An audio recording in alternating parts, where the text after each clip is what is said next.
Sean todos y todas bienvenidos a un programa de Museo Dialoga, una producción del Museo de Cultura Popular de la Escuela de Historia de la Universidad Nacional. Para el día de hoy vamos a conversar, vamos a analizar el complejo tema del conflicto entre Ucrania y Rusia, y para ello contamos con un invitado de lujo, el profesor doctor Eduardo Madrigal, un gran experto en historia colonial, ciertamente, pero es a la vez un analista de temas de la contemporaneidad. Es alguien que ha seguido muy de cerca la dinámica de este conflicto, y justamente con el profesor Eduardo vamos a destinar una hora de análisis y abordaje de los distintos factores que están en esta dinámica, en este conflicto. Sea bienvenido, profesor. Muchísimas gracias y primero que todo, gracias a vos Luis Pablo y al museo por la gentil invitación. Siempre es un placer. No, a usted las gracias, profesor. Profesor, tal vez como para quienes estamos y vamos a escuchar esa entrevista luego, ¿verdad? ¿Cómo ubicar en la historia este conflicto entre Ucrania y Rusia? ¿Cuáles son los antecedentes? ¿Cuáles son los principales marcadores que nos permiten entender por qué hemos llegado hasta hoy? Y bueno, tratar de explicarlo un poco desde el punto de vista histórico. Adelante, profesor. Claro, si hemos de hablar de antecedentes, tenemos que remontarnos muy atrás en el pasado porque hay muchísimas cosas que incluso vienen desde la Edad Media y que están definitivamente impactando para lo que está sucediendo en la actualidad. Sin embargo, yo diría que lo mejor que se puede hacer es, para no remontarse hasta la época de las cavernas, ¿verdad? Sería retomar el tema de lo que sucede en Europa del Este la época de la Revolución Rusa y posteriormente con la caída de la Unión Soviética. Ucrania es una región que perteneció a diferentes imperios a lo largo del tiempo. Es allí donde se origina la civilización rusa.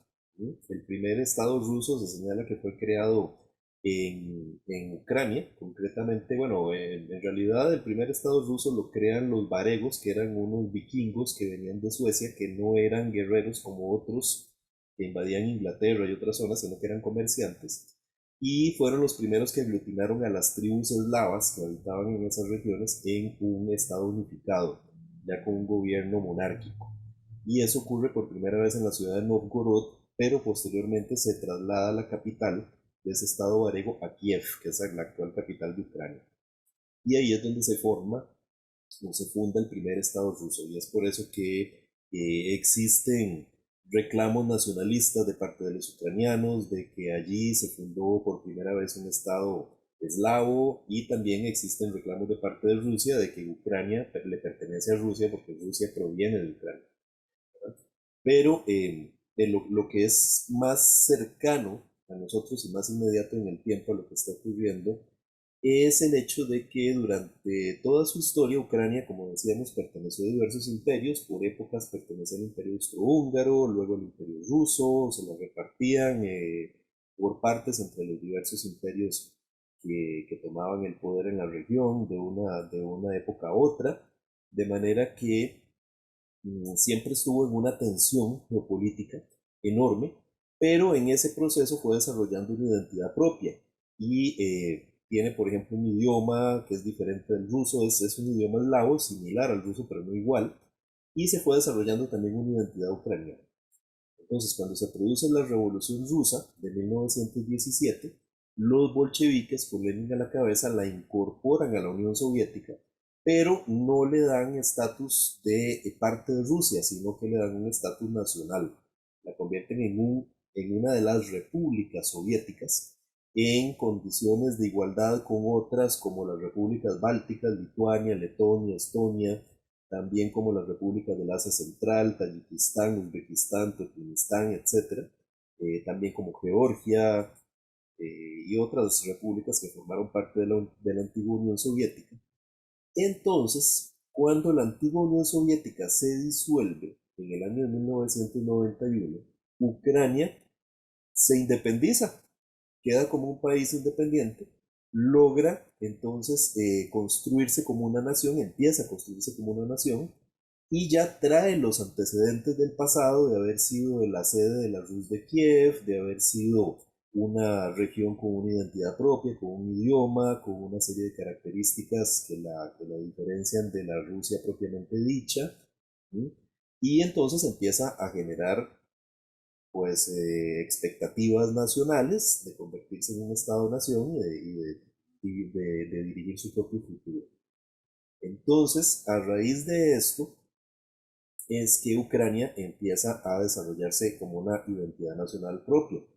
Además, también durante la Segunda Guerra Mundial, con la invasión de los nazis, Ucrania es una de las primeras regiones de la antigua Unión Soviética que caen en manos de los alemanes y caudillos alemanes le prometen a Ucrania una independencia de la Unión Soviética para que quede literalmente bajo el dominio de los nazis, ¿verdad? Es decir, hay toda una avanzada de la extrema derecha del nazismo que le promete a Ucrania la posibilidad de realizarse como un Estado-nación. Eso no se logra, por supuesto, porque los nazis son derrotados y Ucrania vuelve una vez más al seno de la Unión Soviética.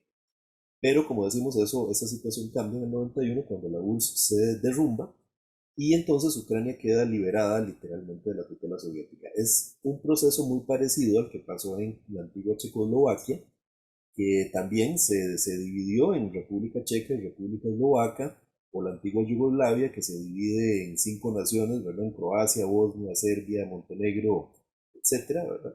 De manera que surgen nuevas identidades y surgen nuevas nacionalidades ante la desaparición del oso soviético, ¿verdad? Entonces definitivamente empieza una nueva problemática étnico-nacional a surgir en estas regiones porque se liberan una serie de identidades culturales y nacionales que estaban bajo la bota de un totalitarismo, el totalitarismo soviético y de los regímenes básicamente sumisos a la antigua Unión Soviética que tenía cada uno de estos países.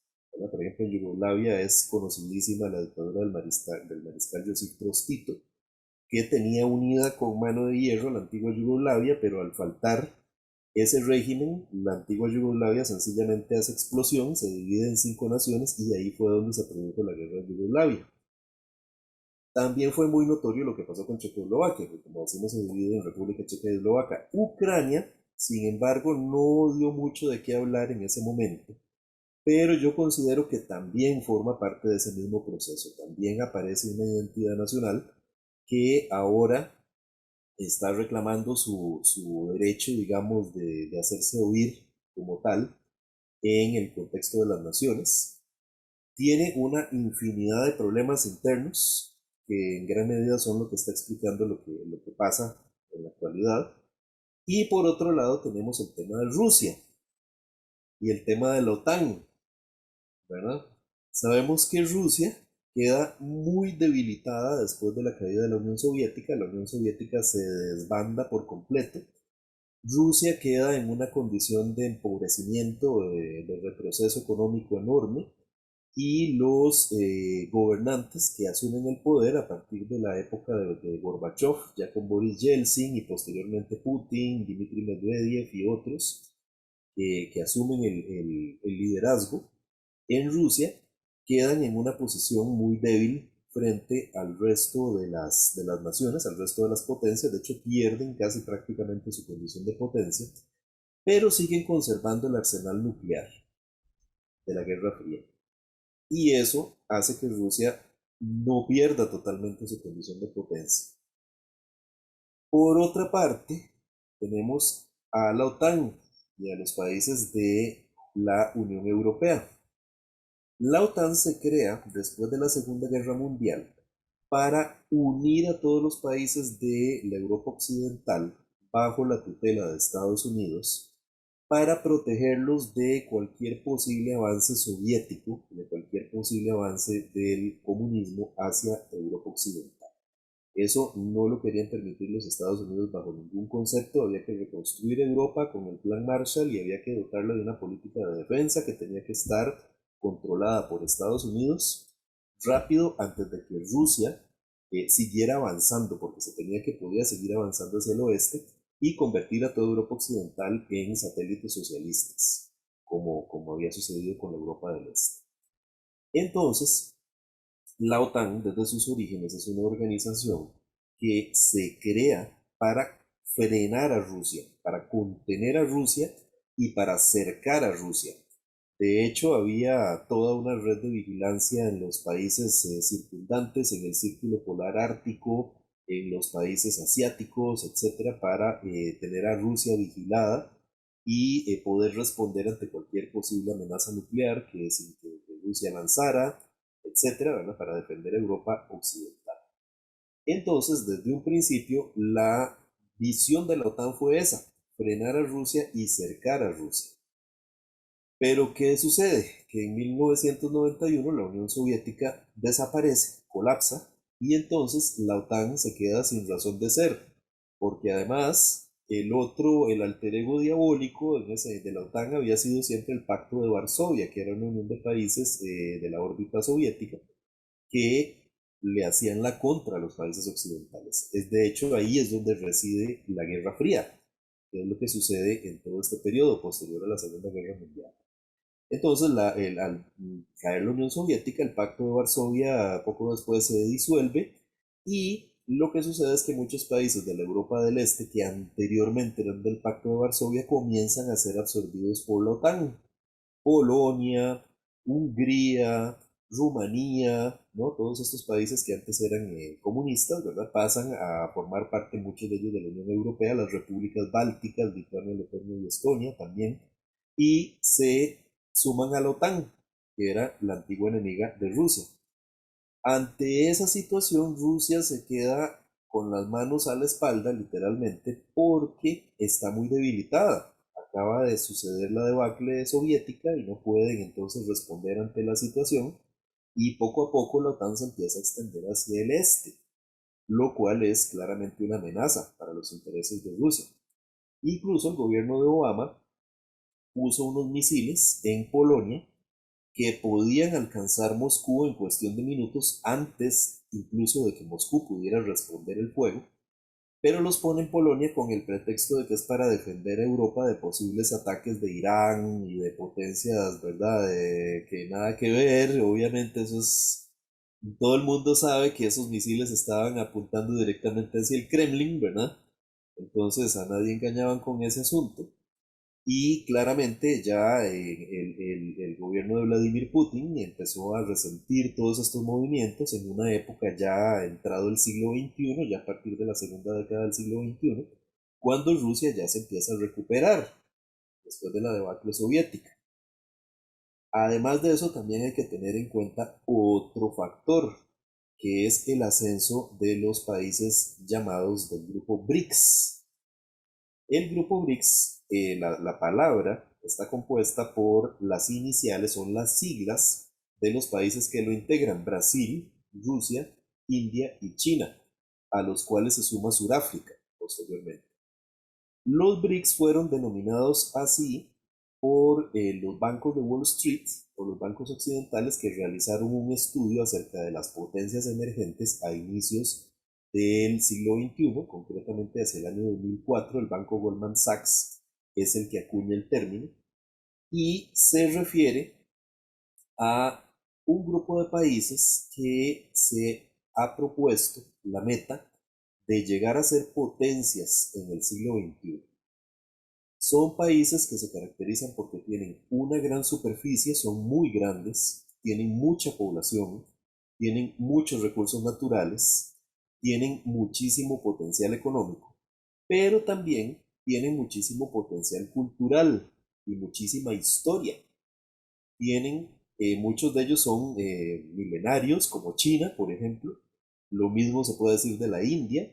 Otros no son tan milenarios, como Rusia, por ejemplo, pero Rusia tuvo una gloria enorme en la época de los zares, a partir del tiempo de Iván el Terrible, cuando logran sacar a los tártaros de la Horda de Oro del Principado de Moscovia y sacan también lo sacan de otros principados eslavos también de Rusia y van conformando una monarquía unificada y luego esa monarquía adquiere un gran brillo durante el siglo XVIII, se dedican a imitar todo lo que pueden a las monarquías de Europa Occidental, principalmente a la monarquía francesa del Palacio de Versalles de Luis XIV, y entonces ahí es donde construyen las grandes obras de San Petersburgo, de Moscú, etcétera, todo ello con el fin de emular a las grandes monarquías europeas. Y ahí tenemos a zares como Catalina la Grande, que fue fundamental en la construcción de este Estado ruso, ¿verdad? Durante el siglo XVIII.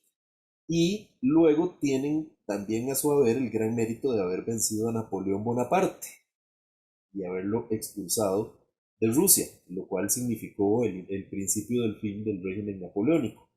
Entonces eso también le dio muchísima fuerza a Rusia, la hizo formar parte de las cuatro potencias victoriosas antinapoleónicas, los cuatro grandes, como se les llamó en la época, que convocan al Congreso de Viena de 1815. Esos cuatro grandes fueron Inglaterra, Austria, Prusia y Rusia, y conformaron la Santa Alianza, que era una organización destinada a combatir todo lo que sonara a revolución en el viejo continente y a apuntalar a las viejas monarquías europeas para tratar de salvar el antiguo reino. Entonces, los zares rusos formaron parte de esa confederación ultra monárquica realista que se implantó en Europa en el siglo XIX, de manera que Rusia tuvo un papel geopolítico fundamental. Entonces, todos esos elementos hacen de Rusia un país con una gran historia, con una gran cultura, ya decimos, no tan milenaria como China o como la India, pero ciertamente muy, muy larga en el tiempo, remontando a la Edad Media, al siglo VIII, todo esto que hablábamos de la Rus de Kiev remonta al siglo VIII, IX después de Cristo, una época muy, muy, muy temprana, y significó pues una gran cantidad de logros históricos para la cultura rusa. Entonces también Rusia reclama la posibilidad de volver a ser una potencia, de volver, de retomar su papel de potencia mundial que tuvo en la época del zarismo y en la época de la Guerra Fría, cuando fue potencia nuclear y fue el contrapeso del mundo capitalista con Estados Unidos a la cabeza. A lo que se suma que, como decíamos, conserva su arsenal nuclear, entonces eso le da un poderío enorme. Entonces, Brasil es otro ejemplo, ¿verdad? Brasil fue un imperio. Cuando se independiza Brasil, lo hace como una monarquía porque el rey de Portugal huye de las huestes de Napoleón que invaden su país y para que no lo derroquen como les había pasado a los monarcas españoles, el rey de Portugal huye a Brasil y funda a Brasil como un imperio.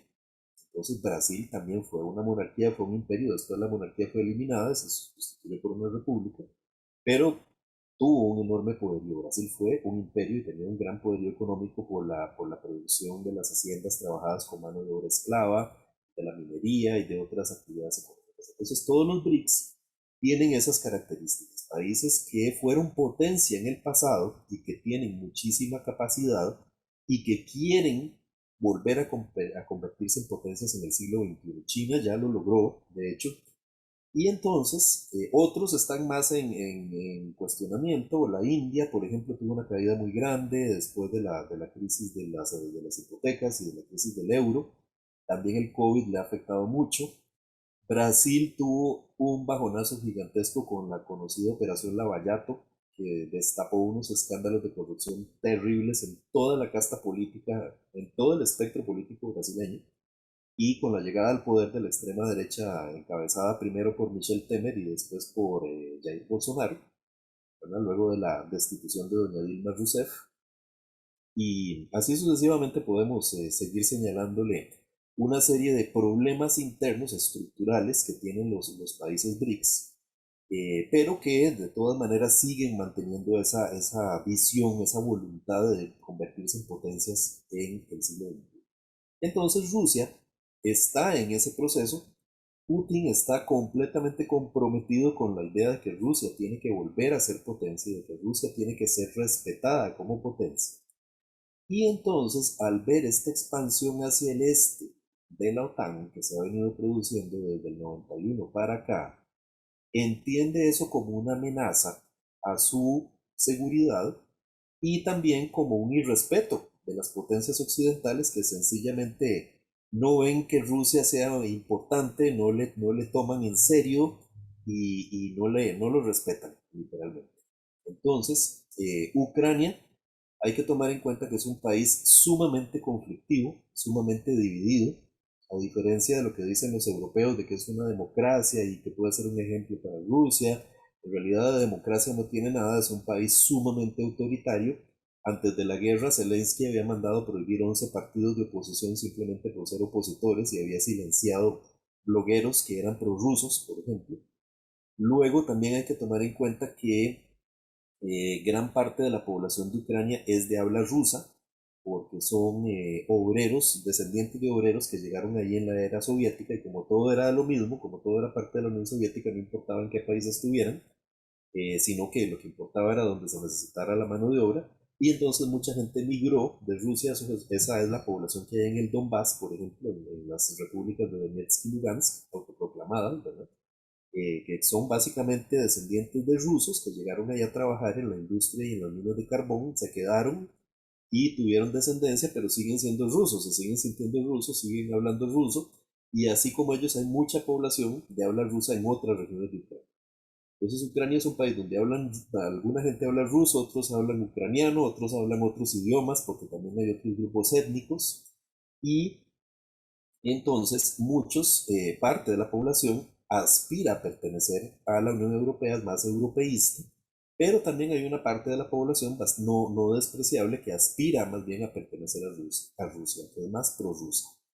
Entonces, eso tiene dividido al país, se producen desde inicios de este siglo una serie de movimientos, como por ejemplo el Euromaidán o la Revolución Naranja, que básicamente fueron choques entre estos grupos prorrusos y proeuropeos por ver cuál de los dos imponía su proyecto, si se imponía el proyecto europeísta o el proyecto ruso, rusófilo, digámoslo así.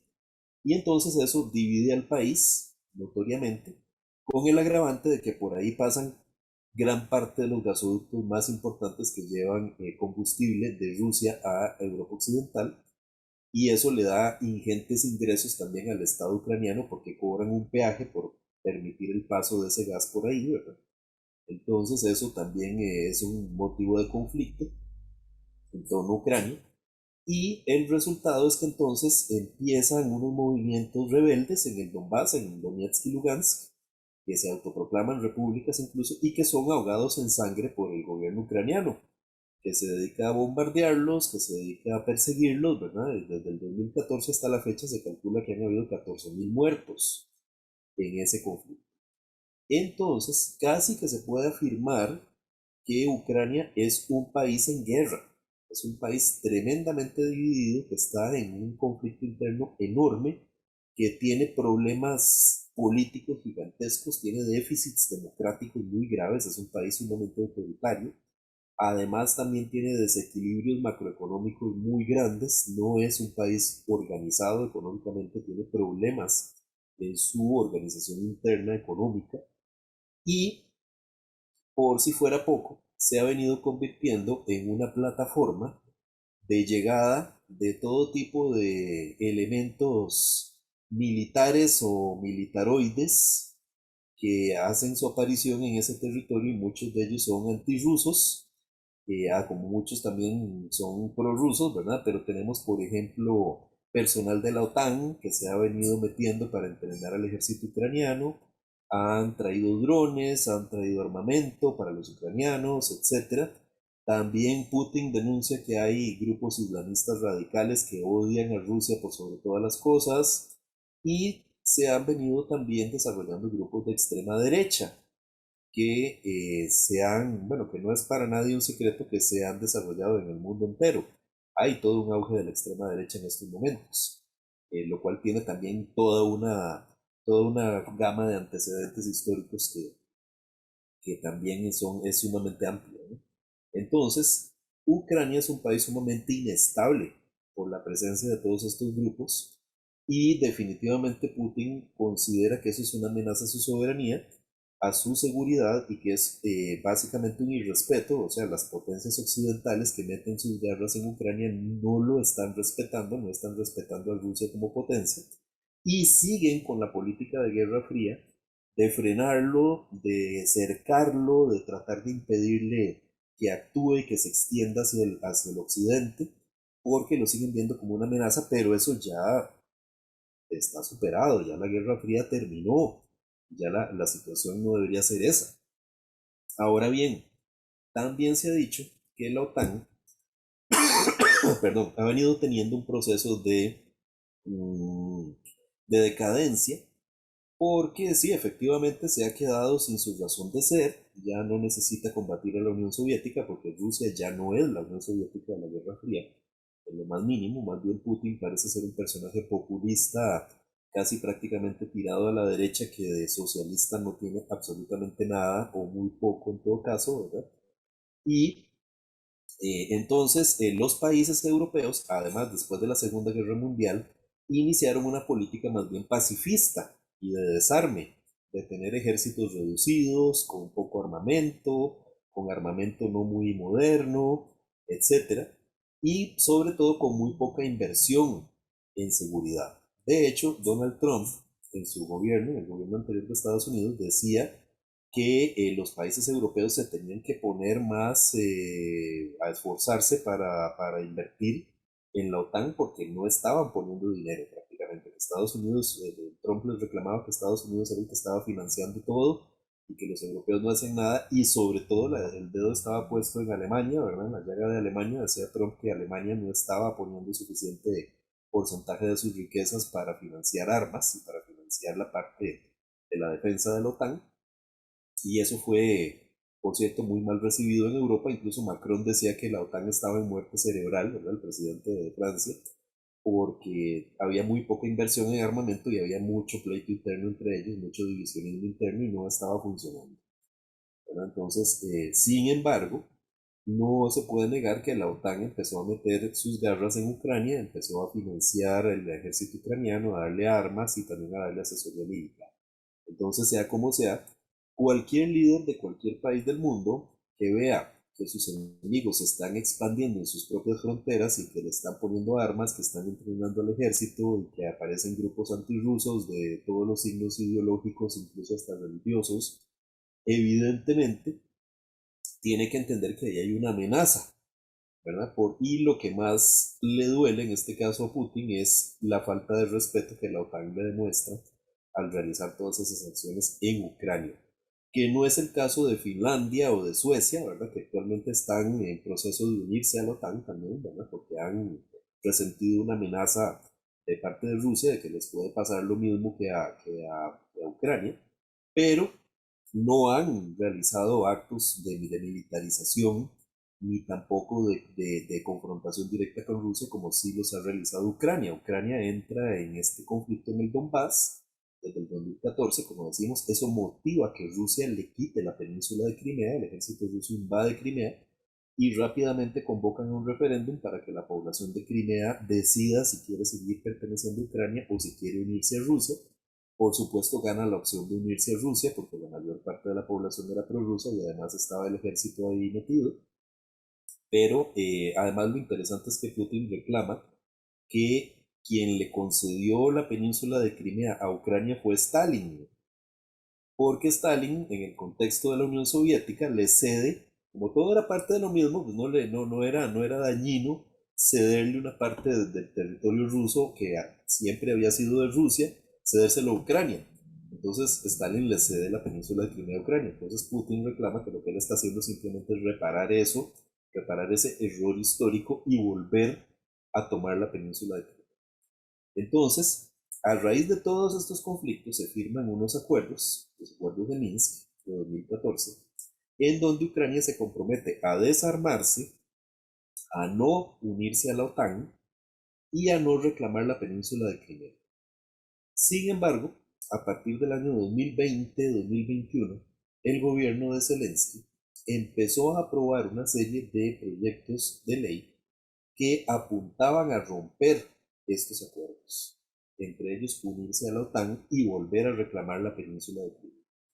Entonces, ante esa situación, evidentemente, Rusia siente amenazada su seguridad, porque va a haber una unión a la OTAN de un país que, como decimos, es sumamente explosivo, sumamente inestable y sumamente dividido y conflictivo, y que además le va a querer quitar otra vez la península de Crimea, lo cual hará probablemente de manera militar.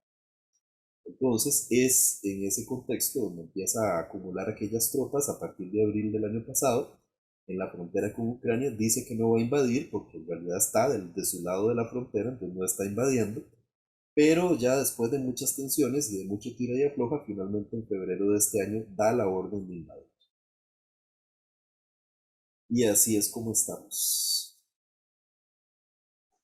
Bueno, impresionante. Es realmente, profesor, ha hecho usted un balance sumamente rico, detallado y de gran, bueno, de gran contenido sociohistórico. Y dentro de esa línea histórica, profesor, si tuviéramos que, por ejemplo, hablar de Rusia, no podemos perder de vista esa dimensión espacial que a veces desde Occidente ignoramos, ¿verdad? Desconocemos, pero basta con rescatar solamente una frase, por ejemplo, del gran escritor Anton Chekhov, ¿verdad? Que decía, en Europa Occidental la gente muere por la aglomeración, por la sofocante cercanía, pero con nosotros es por el amplísimo espacio. Por su parte, Richard Kapuscinski, un escritor polaco, también decía, es su enormidad, es su infinitud, es su oceánica falta de límite. El mundo no tiene final aquí, el mundo no tiene final. El hombre no está hecho para algo tan inconmensurable, decían esos escritores, ¿verdad? Sobre la inmensidad de Rusia. Tomando en cuenta eso, ¿cómo vertebrar políticamente un territorio espacialmente tan grande, ¿verdad? Y cómo, por ejemplo, eso permite, o dentro de las tesis que podemos aquí discutir, la formación de un estilo de poder autocrático, si se quiere, ¿verdad? De larguísima data, donde no podríamos, digamos, comprender bien a Putin si no sabemos quién fue Iván el Terrible, quién fue Pedro el Grande, quién fue Alejandro III en su momento, luego en el periodo soviético, los liderazgos basados en la personalidad también, llámese Stalin u otros. Eh, ¿cómo qué interesante, profesor, tal vez comentar un poco de eso, ¿verdad? ¿Cómo se explica históricamente la formación de ese estilo de poder, ¿verdad? De esa formación de poder en el territorio ruso que le permite justamente formar el imperio en su momento y bueno, y el fenómeno y la Rusia actual, entender un poco más la Rusia actual, ¿verdad? Sí, claramente Rusia es el país más grande del mundo y además es un país sumamente plano que tiene, bueno, tiene varias cadenas montañosas. La más importante de ellas es la de los Urales, que separa Europa de Asia, pero toda Siberia es una zona sumamente plana y también existe una llanura enorme que prácticamente abarca toda la Europa central y del este, que viene desde Polonia, desde el este de Alemania, y que atraviesa toda Polonia, Bielorrusia y llega hasta topar con los Urales. Entonces, históricamente, esas llanuras han sido utilizadas para invadir Rusia.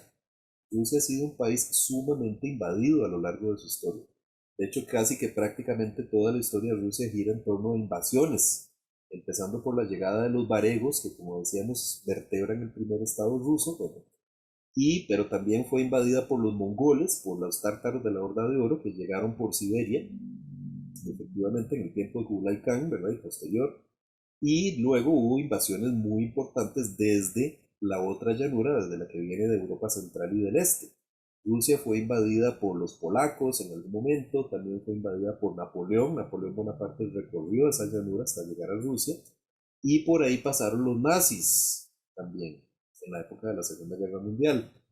Entonces, todo eso ha hecho que Rusia tenga una cultura política muy particular, que está marcada por lo que podríamos llamar una especie de paranoia histórica, a que nos van a invadir, nos van a invadir, nos van a invadir, ¿verdad? Nos van a atacar por algún lado, tenemos que defendernos porque vienen unos enemigos ahí muy terribles. Los tártaros eran gente sumamente cruel y sumamente bestial a la hora de ejercer el poder, y así sucesivamente las otras invasiones históricas que han ocurrido sobre Rusia también han tenido efectos devastadores. Solo la cantidad de gente que murió a manos de los nazis, por ejemplo en San Petersburgo, en el sitio de San Petersburgo, que duraron años ahí, y la gente moría de hambre y de enfermedades, etcétera. Fueron millones de personas las que fallecieron en la Segunda Guerra Mundial solo por el ataque alemán. Entonces eso pues ya por sí solo explica mucho de la cultura política rusa. Entonces, la cultura política rusa siempre se estructuró o adquirió su identidad, adquirió sus características debido a la presencia de esos enemigos, a los ataques de esos enemigos. Los zares, se ha señalado, tuvieron que ser muy crueles y muy violentos a la hora de ejercer el poder, porque esa era la manera de actuar de los tártaros. Por ejemplo, bueno, vos citabas ahora a Chekhov y a otros novelistas rusos. También está la famosa novela de Julio Verne, Miguel Strogoff, El correo del zar, donde el personaje, el protagonista, Miguel Strogoff, es enviado con unas cartas, pero lo interceptan los tártaros y le queman los ojos con unos hierros candentes. Entonces, pues esto muestra que los tártaros eran increíblemente crueles, asesinaban a los sacerdotes cristianos, por ejemplo, porque los aborrecían, los crucificaban, los descuartizaban, utilizaban unas técnicas de tortura espeluznantes, ¿verdad? Y también unas técnicas de ejecución horribles, porque ellos gobernaban a través del miedo, a través del terror y a través de la violencia. Entonces los zares rusos sucesivos de todos los principados que había y luego de la Rusia ya unificada, tuvieron que asimilar ese tipo de tácticas de gobierno para poderse imponer ante la población y para poderse imponer por sobre estos enemigos tártaros que expulsan de sus dominios y luego continúan reproduciendo esa cultura política del miedo a la invasión, pero también del gobierno a través del terror y a través de la violencia. Entonces, Rusia sigue manteniendo esa cultura política a lo largo de su historia. No es para nada un invento del comunismo. Si Stalin deportaba gente a los gulags y cometía todo tipo de atrocidades, no era porque era comunista, eso era un asunto simplemente heredado de la vieja cultura política ya presente en Rusia desde siglos atrás. Por ejemplo, se cuenta que en alguna ocasión el zar Alejandro II mató a un hijo a golpes porque no quiso obedecerle. Y hay un cuadro de un artista francés, si no me equivoco, donde pinta al zar con el niño entre las manos muerto, ¿verdad? Y con una expresión de terror espantosa, como diciendo, pero ¿qué hice? ¿Cómo pude hacer eso?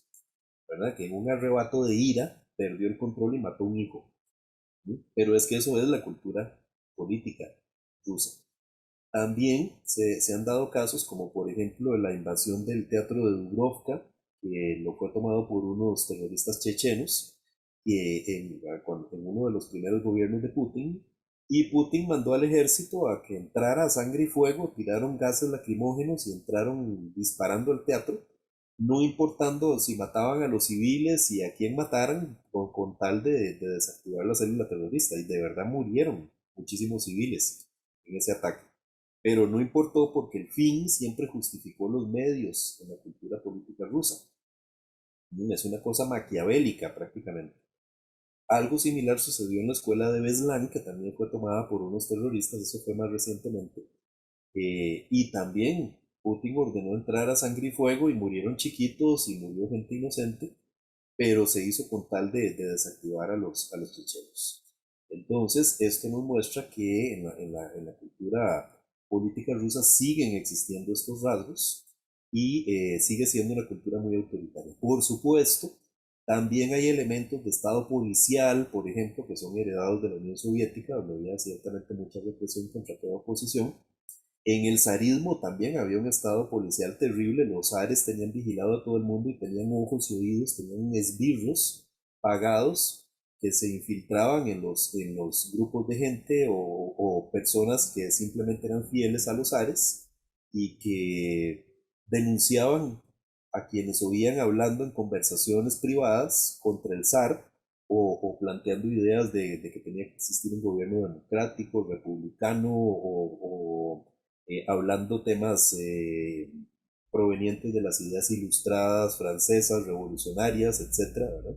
Al que agarraban hablando de esas cosas, inmediatamente le caía la represión. y había ojos y oídos en todas partes. Claro, eso tampoco es propio únicamente de Rusia, en el Imperio Austrohúngaro era igual, en Prusia era igual, en Inglaterra, en España, ni para qué, ¿verdad? En la época de Alfonso XIII y de todos estos reyes del siglo XIX, inicios del XX, para no decir en el franquismo, ¿verdad? Es decir, eso era muy común en toda Europa en esa época. Entonces también lo fue en Rusia y esa cultura se sigue reproduciendo. Entonces hay una serie de rasgos de larga duración en la cultura política rusa que también explican mucho de lo que está pasando. A propósito, profesor, haciendo un pequeño paréntesis, cuando usted mencionaba el sitio de San Petersburgo y sé que usted es un gran músico, ¿verdad? No es inolvidable, no puedo dejar de recordar la interpretación de la obra de Dmitri Shostakovich en el teatro, en medio de esa tragedia, ¿verdad? En medio de ese dolor humano tan grande, lo que significó la interpretación de esa obra, ¿verdad? Y hasta el día de hoy, tanto es así que, bueno, lo que nosotros llamamos Segunda Guerra Mundial, para los rusos es la Gran Guerra Patria, y el desfile militar tiene un significado, tiene un valor simbólico que no alcanzamos a dimensionar aquí. Y bueno, podríamos hablar de Stalingrado, podríamos hablar de lo que se hizo en Rostov, del Don, entre otros episodios, ¿verdad? Que marcaron la identidad del pueblo ruso. Profesor, y para hablar de un personaje, bueno, que se menciona recurrentemente en los medios de comunicación, todos los días se habla de Putin, ¿verdad?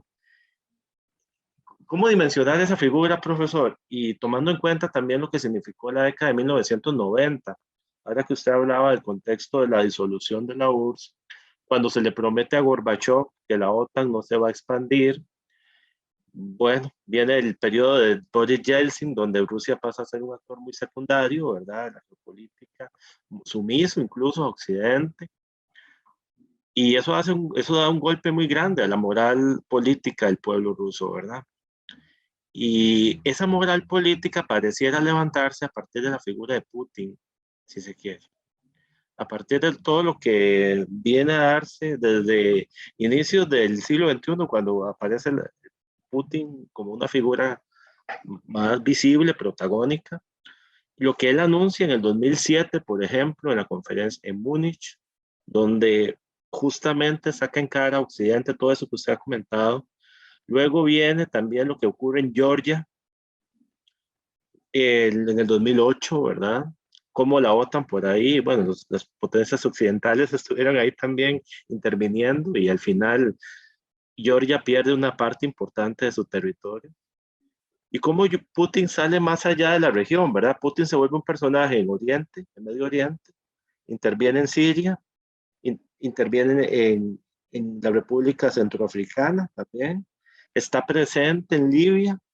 Putin alcanza una dimensión distintiva, si se quiere, ¿verdad? Dentro de los líderes mundiales. Es capaz de reunirse con Mohammed bin Salman de Arabia Saudita, puede reunirse también con, con Bolsonaro, puede reunirse con Nicolás Maduro, tiene la autoridad para hablar con el primer ministro israelí, etcétera, ¿verdad? La dimensión de ese personaje desde su punto de vista como historiador. Putin es un personaje interesantísimo y complejísimo que tiene una gran cantidad de facetas, muy a la diferencia de como lo quieren pintar los occidentales, que simplemente lo presentan como un individuo sediento de poder, paranoico, tirano.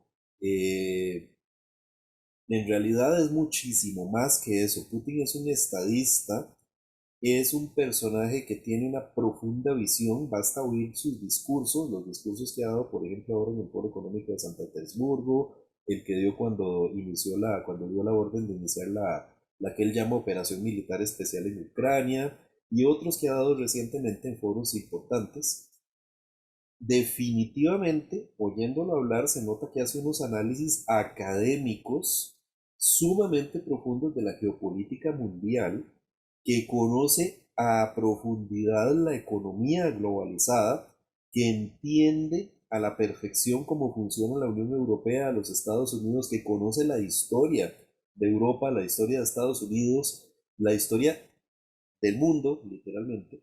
No hay un tema que no domine o que básicamente sobre el que esté equivocado, en realidad los puntos de vista que él expresa a la hora de justificar sus acciones y en sus discursos en general son sumamente acertados desde el punto de vista académico. El hombre sabe, definitivamente. Y eso es mucho más de lo que se puede decir de los líderes, por ejemplo, de Europa o de Estados Unidos, que lo que hacen es hablar pura retórica política vacía. Sí, tenemos que darle armas a Ucrania para que defiendan la libertad y tenemos que mantenernos unidos y tenemos que estar del lado de la democracia. Eso es cháchara vacía. Mientras que Putin sí ofrece análisis profundos de la geopolítica y la economía mundial en sus discursos. Eso es absolutamente admirable. Ciertamente él tiene sus condiciones personales que lo han llevado a ser lo que es una persona que sale desde lo más desde abajo, prácticamente le ha costado mucho escalar posiciones y llegar hasta donde está. No es alguien que provenga de las castas políticas gobernantes de Rusia. Fue ungido por Boris Yeltsin para heredar el poder cuando Yeltsin se retira, porque era el jefe de la KGB en la era soviética y siguió al frente de las organizaciones secretas rusas posteriormente, aunque ya después pasa al rango de presidente y primer ministro, ¿verdad? Se ha venido alternando en el poder como presidente y primer ministro junto con otros personajes como Dmitry Medvedev, ¿verdad? Que básicamente es alguien muy subordinado a él, pero sí ha tenido un gran éxito a la hora de escalar posiciones en Rusia y de llegar al poder. Y ha funcionado como un magnífico estadista, como que como digo, ha asumido una visión completa de la panorámica mundial y ha logrado estructurar un proyecto de cómo posicionar a Rusia dentro de esa geopolítica, dentro de esa economía mundial como potencia. Él ha asumido la tarea de construir a Rusia, de reconstruir a Rusia como potencia en el siglo XXI, ya decimos en el contexto de los países BRICS que mencionábamos anteriormente. Entonces, definitivamente ha sido una figura señera para este proyecto. Es un personaje controversial porque definitivamente es alguien neoconservador. Por ejemplo, se sabe que gobierna muy agarrado de la Iglesia Ortodoxa. De hecho, el patriarca Kirill de Moscú lo apoya ciegamente y dice que la guerra con Ucrania, ¿verdad? Es básicamente una guerra contra el mal, que lo que están ahí son las fuerzas del mal, que los rusos tienen que ir a combatir esas fuerzas, ¿verdad? Demoníacas prácticamente. Entonces la Iglesia Ortodoxa rusa lo apoya profundamente y él se apoya. No falta una misa de Pascua, ¿verdad? Hace poco lo sacaron en unas tomas en la misa de Semana Santa que se creía que no iba a ir por cualquier peligro de que podía correr su vida, ¿verdad? De un atentado, pero sí fue y ahí estuvo con el patriarca Kirill, ¿verdad? Entonces es un personaje sumamente religioso, es sumamente homofóbico también, está en contra de todo lo que son las comunidades LGBTI, ¿verdad? Definitivamente eso le ha valido fuertes críticas, por ejemplo, de un grupo de rockeras que se llamaban las Pussy Riot, que fueron encarceladas por hacer un escándalo blasfemo en una iglesia contra precisamente las ideas ultraconservadoras de Putin, ¿verdad?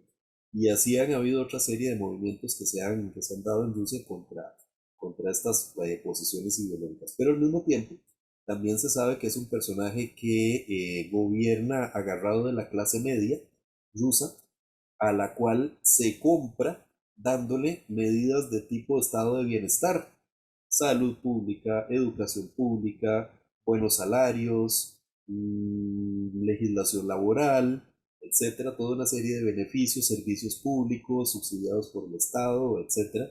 Todo eso con el fin y objetivo de captarse el apoyo de la clase media de Rusia, a la cual ha fortalecido muchísimo. Y también tiene alrededor de sí un grupo de oligarcas, que en Occidente son llamados oligarcas. A mí me hace mucha gracia que le digan oligarcas a esos personajes mega millonarios de Rusia, pero no le dicen oligarca a Bill Gates, ni a Steve Jobs, ni a Elon Musk, ni a ninguno de esos, ¿verdad? Esos no son oligarcas, pero son mega millonarios también, ¿verdad? Eh, entonces Putin también ha venido incentivando que se desarrolle una casta de megamillonarios rusos que han tomado prácticamente un poder económico desconocido hasta la fecha, ¿verdad? y que se asemejan a los antiguos boyardos que tenían los zares, que eran unos consejeros que también eran de la alta burguesía y de la alta nobleza rusa, ¿verdad? Que apoyaban a los zares y que eran personajes increíblemente enriquecidos y que asesoraban y aconsejaban a los zares. Entonces Putin se ha rodeado de un grupo de oligarcas a los cuales ha estimulado durante la época de la caída de la Unión Soviética, posterior a la caída de la Unión Soviética, hubo toda una serie de reacomodos económicos, entonces muchas empresas fueron privatizadas, etcétera, de manera que hubo personajes que alcanzaron una enorme riqueza y esa riqueza la alcanzaron al abrigo del Estado ruso, que les puso toda la mesa servida a su favor para que se enriquecieran, porque eran los que iban a traer el desarrollo económico con sus empresas para Rusia.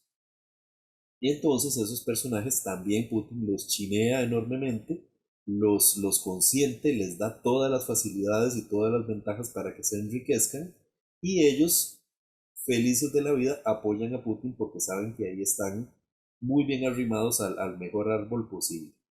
Entonces, es por eso que se ha dicho que en Rusia lo que existe es un capitalismo de amigos, porque para ser capitalista en Rusia hay que ser amigo de Putin. Si uno es amigo de Putin, Putin le pone toda la mesa servida y lista para que se enriquezca, para que invierta dinero y gane. Y es así como se apoya en esta casta de oligarcas. De hecho, los oligarcas, así llamados rusos, han sido muy golpeados por las sanciones. Les han confiscado montones de dinero que tenían invertidos en los bancos europeos. También les han confiscado propiedades, casas que valen millones de dólares, yates que valen millones de dólares, que estaban fondeados en los puertos europeos, se los han quitado, etcétera. ¿Verdad? También muchas de las empresas rusas que han sido sancionadas son propiedad de estos oligarcas, entonces ellos han recibido también bastante castigo económico por las sanciones de Occidente, pero lo cierto del caso es que Putin se apoya en ellos para gobernar, entonces él tiene una serie de apoyos, una serie de columnas fundamentales en las que se apoya para sostener su poder.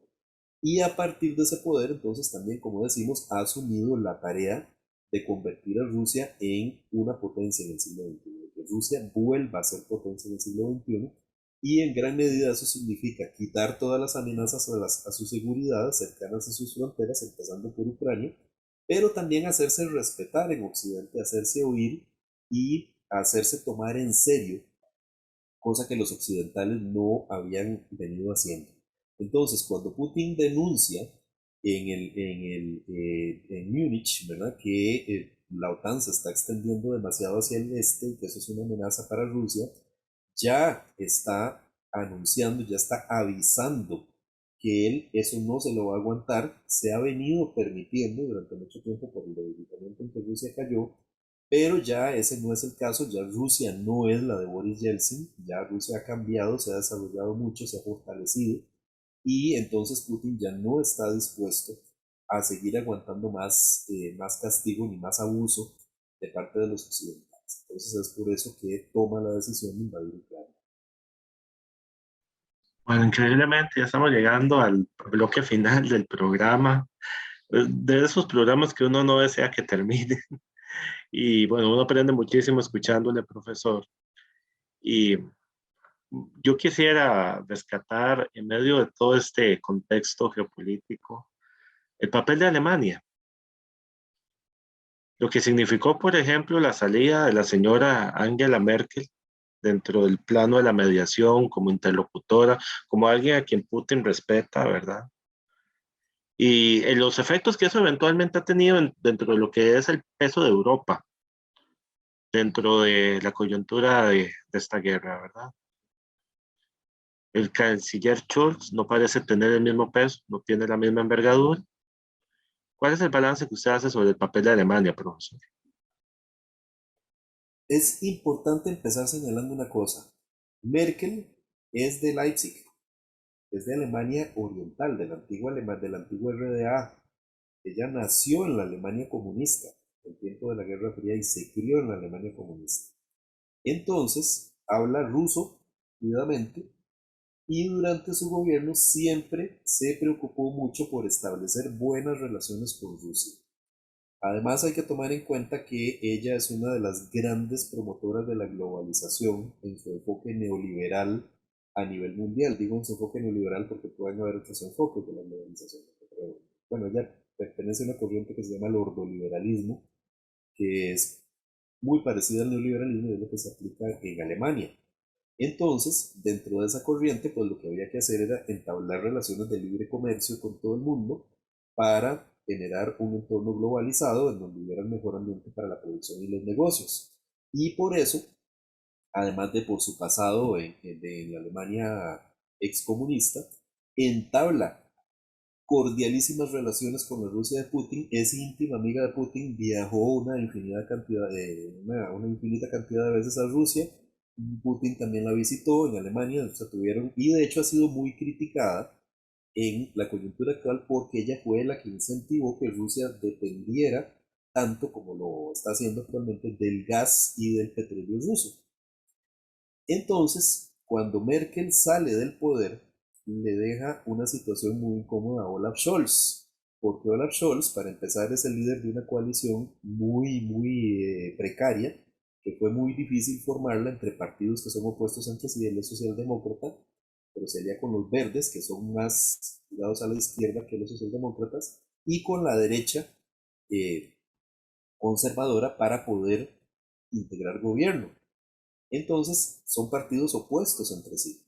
Y eso hace que la posición de Scholz sea muy incómoda y sea muy inestable, sea muy débil frente a la que tuvo Merkel en su época. Pero lo que le está pasando a Scholz fue que heredó esa dependencia que Merkel incentivó respecto principalmente al gas ruso por las intenciones globalistas que tenía Merkel, que eran de integrar un solo entorno global unificado en un solo mercado mundial, cosa que nunca se logró. Entonces, lo que a mí me interesaría más resaltar en todo esto, también ya para ir cerrando ideas, es que Scholz ha dicho que Alemania se tiene que preparar para un nuevo orden mundial. No lo ha dicho con esas palabras, ha dicho que se tiene que preparar para una nueva era que viene.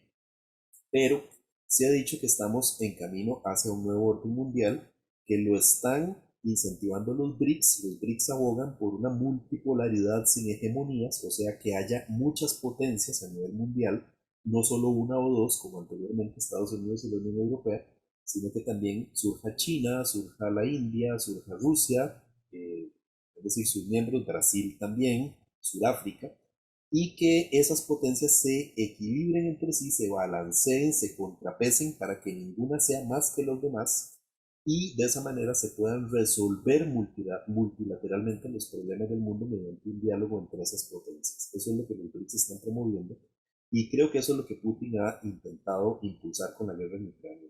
Y creo que es un proceso imparable, ya lo dijo Scholz, lo ha dicho Cristalina Georgieva, también la jefa del Fondo Monetario Internacional, que vamos hacia una eh, geopolítica de bloques, en donde los bloques que van a surgir no estarán conectados entre sí, ¿verdad? Que ya estamos asistiendo al final de la globalización. El director ejecutivo del Banco de Inversiones Blackwater también ha dado por terminada la globalización y entonces lo que viene es un periodo de equilibrio entre potencias. Estados Unidos se debilita, la Unión Europea se debilita, Rusia y China las alcanzan, se balancean con ellas y vamos entonces a un nuevo orden mundial caracterizado por un equilibrio entre potencias. Profesor, hemos llegado al final del programa, por ahí se nos quedaron algunas cosas pendientes que incluso podríamos luego retomar para una segunda parte, si a usted le parece. Hablar, por Perfecto, ejemplo, claro. de China, del papel de China, de Xi Jinping, Por conversar supuesto. también sobre el papel de Recep Tayyip Erdogan desde Turquía, ¿verdad? Como otro actor geopolítico interesante entre otros elementos más, ¿verdad? Actores como Pravi Sector en Ucrania, etcétera, ¿verdad? Yo le agradezco mucho su tiempo, profesor. Tal vez quisiera pedirle una reflexión final sobre el devenir de este conflicto, sobre todo pensando en la población civil, en las personas que más lo han sufrido, ¿verdad? Las mujeres, los niños, tanto en Ucrania o en el Donbass, bueno, en el Donbass, ¿verdad? ¿Cuál es para usted el abordaje desde ese punto de vista, tomando en cuenta también que pueblos rusos, pueblo ucraniano tienen un gran parentesco, ¿verdad? Sí, a mí me parece profundamente doloroso que para que pase todo esto tenga que morir y tenga que sufrir gente inocente. Como me lo decía una amiga alemana un día de estos, por cierto, que las guerras, la gente sencilla, la gente de los sectores populares quiere la paz en todo el mundo, porque a ellos no les importan los líos geopolíticos de los líderes. Ellos se consideran ser gente sencilla. La gente sencilla se considera igual en todas partes del mundo. Quieren ser, no establecen esas diferencias entre que si somos rusos, que si somos alemanes, que si somos de países de la OTAN, que si somos miembros de la Unión Europea. Eso no importa para ellos. Las guerras vienen por los intereses muchas veces oscuros y tenebrosos de los grupos de élite, de los grupos gobernantes, que son los que promueven todas estas situaciones, y los que sufren son los de abajo. Tristemente. Ahora bien, también aferrarse a la idea de que pobrecitos ucranianos como los masacran los rusos es una hipocresía social de parte de Occidente. Primero porque en toda guerra, lamentablemente, y no es esto una legitimación de la guerra de modo alguno, pero lamentablemente siempre mueren civiles. ¿Cuántos civiles no murieron en las guerras mundiales? ¿O cuántos no han muerto en el Medio Oriente, en todas las guerras que hay en Irak, Afganistán, Siria, etcétera, en Israel y Palestina? Ahí mueren civiles todos los días, pero como son, o en África también, pero como no son rubios y de ojos azules como los ucranianos, entonces nadie se lamenta por ellos. Pero en este caso estamos hablando también de una actitud racista. Eso se ha señalado en relación con los refugiados. ¿Por qué Europa Occidental ha recibido tantos refugiados ucranianos y les abren las puertas y los matriculan en las escuelas y les buscan trabajo y les dan todas las ventajas sociales como si fueran ciudadanos europeos? Pero cuando llega un negrito africano de Ghana o de Nigeria buscando trabajo porque en su país no hay, y huyendo de la guerra y huyendo de las violaciones masivas y huyendo de todas las violencias que se cometen, o cuando llegan sirios o iraquíes o afganos, a esos no les abren las puertas de la misma forma. Entonces a mí me parece que todo esto ha sido un discurso hipócrita de parte de Occidente. También hay que tomar en cuenta que todos los días mueren civiles prorrusos en Donetsk y Lugansk, porque los ucranianos bombardean Donetsk y Lugansk. No es que los ucranianos están simplemente estoicamente sufriendo los bombardeos rusos, no, ellos responden el fuego. Y cuando responden el fuego matan gente. Y han venido matando gente desde el 2014, porque eso lo que había ahí era una guerra civil, sorda y callada, pero era una guerra. De hecho, Putin justifica la invasión diciendo que está ocurriendo un genocidio en el Donbass. Eso lo podemos matizar seriamente si se puede llamar genocidio o no, o bueno, o a qué le llamamos genocidio, pero el caso es que ahí había muertes de civiles. Y los medios occidentales lo que hacen es victimizar a los ucranianos únicamente, como si no hubiera víctimas también del otro lado. Entonces, yo no comparto ese discurso, pero sí deploro que tenga que morir gente inocente que no quiere la guerra, que ni siquiera muchas veces entiende por qué está pasando el conflicto, pero tienen que sufrir y tienen que morir muchos de ellos por otros intereses. Muchísimas gracias, profesor. Ha sido una hora de enorme aprendizaje para mí y para quienes nos van a escuchar también. Estoy seguro que nos da maravillosos insumos para comprender esta dinámica, profesor. De nuevo, muchas gracias. Gracias a vos, Luis Pablo. Fue un gran gusto, como siempre.